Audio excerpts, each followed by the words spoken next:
Well, our right news analyst here, actually Frank Tietie. I am almost giving you a new title. He's Barrister studying Frank Tietie. for his PhD already. You see, hey, I'm in the spirit. Frank Tietie, thank you so much for joining us tonight. And of course, you've seen the intrigues with regards to the leadership of the People's Democratic Party. The call has been there since. And are you...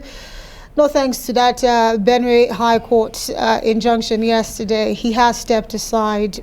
But for now, talk to us. Do you think the PDP is on its way of getting its house in order with this move today? Far from it, and it looks like a choreographed script. A day before the Makodi Court order, there was an announcement that EOHIU has been removed, and then a court order follows, and then the once obstinate EOHIU, who was against all odds, even when it seemed as if it could favor the party, that he should resign.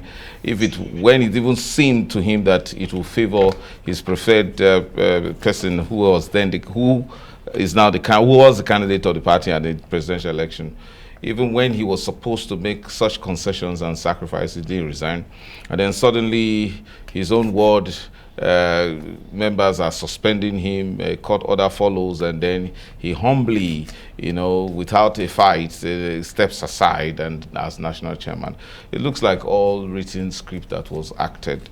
The PDP hasn't been fortunate with transitions with its chairman over the years, from Audu Agbe to Bamanga Tuko to even Ogulafor, and then Uche Secondus lately. The PDP has not put its house in order, and that's the reason why it's a giant that has been unable to dance, and it's unfortunate for it, because it was Africa's largest party. It was blazing a trail that was about to beat the record of MPN, but unfortunately it has not been able to put itself in a place where it's going to attract. I was going to ask you, with this kind of not distractions now, situation in the PDP, they've suspended, they've expelled some members. The one that holds, Enugu together, the Ebiano family, Chimaroke and Amani, he's been expelled, and he has resigned from the party and the rest. Do you think the umbrella can really be stitched together? Of course, yes. There's no better time to have an earthquake in the PDP than now. Now that it's just lost an election that it was poised to win, a presidential election, and then it was supposed to make a very strong comeback even in the state elections. But this PDP somehow inexplicably has lost woefully. So this is a time for it to have its foundation actually, checked, so that it can build from the start. Right, and of course, what do you think they need to be doing right now? You say this is nowhere close to what the party needs to do to really come back to being that #1 party that they used to be. So what should they be doing now moving forward is the big question. The PDP needs to be a national party. Right. That as it once was.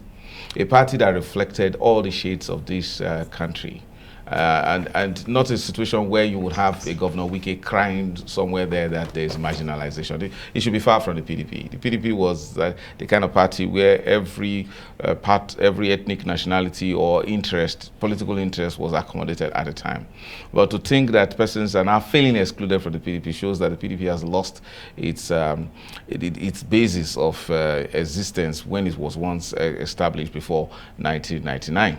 So the PDP must go back to become a national party. Indeed, it wasn't too nationalistic. In fact, it surprised many that they did that well in the presidential election, meaning if there wasn't any rift which was focused, associated with the the position of the chairman, most probably. Was it PDP, basically the position of the chairman alone? How about its presidential candidates? No.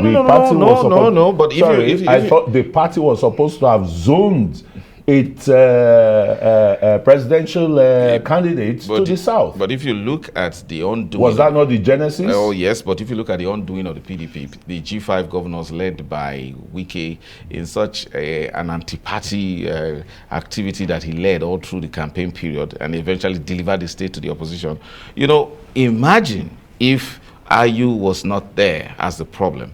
it meant that as we speak today, PDP would have actually won the presidential election. So IU had actually cost the PDP so much. And the failure of the PDP to accommodate the fact that there were southern elements that were disgruntled, led by the Wike group, the G5 governors, meant that IU was actually a bad omen for the PDP. And it's so sad that it's so easy. Damango is speaking about reconciliation. Oh, yes, yes, but look at how easy it is to now ease away IU, who has now been seen as the major undoing of the PDP in the last presidential election. We'll hope he doesn't remain an albatross on the PDP as they try to. Because he's just away. Damango is there in acting capacity. As they try to stitch the umbrella. Barrister Frank Tietie, for your in-depth analysis tonight, we say thank you.